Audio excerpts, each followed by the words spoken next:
Could you explain more about the difference between near-death experience and out-of-body experience? Sure I can. So I have to speak from my own experience.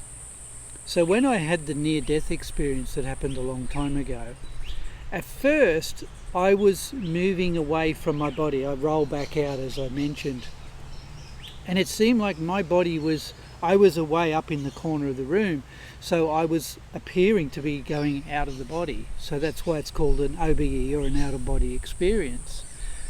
And many people talk about it like that. But the longer I was in that space, and I wasn't actually there very long, probably no more than 5 minutes, what was happening to me was the experience of being expanded, and it wasn't till years later, after I'd had a couple of other experiences, that I began to realise that our physical body is actually inside us, that the real us is actually so much bigger than our physical body. So the weird thing is when we're inhabiting this physical body, only a tiny part of us is actually engaged in this body with limited senses, just the 5 sensory world. But the more we become aware of who we really are, what I would call our expanded self, the bigger we get. And in doing that, you start to realize that you don't have an out-of-body experience, you have an inner-body experience. So in other words, we're going deeper within us to a more expanded state of who we really are. So the physical body is contained inside us, not the other way around. So that's why I call it personally an inner body experience rather than an outer body experience.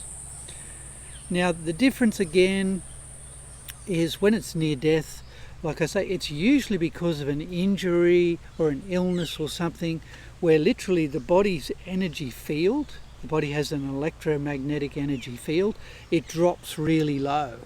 And once it gets down really low, like the magnetic charge that holds our spirit gets so low, the spirit goes, oh, I'm good, I'm free, and it expands and leaves. So when a person dies naturally, that's what's happening. Their electromagnetic field is getting weaker and weaker and weaker, so that the spirit will just naturally leave. And that's what happens when we do die a natural death, physically. So that's the difference. A near-death experience induces us into that state where our electromagnetic field is not strong enough to hold us in the body. And so we find ourselves so-called out of the body, but really more closer to our true self. So that's the difference between near death and so-called out of body. And the reason is, like I say, it's all about the electromagnetic field. And the trick that I'm going to show you more about later is inducing that state in your body so that you can deliberately expand outside of your body into your real self.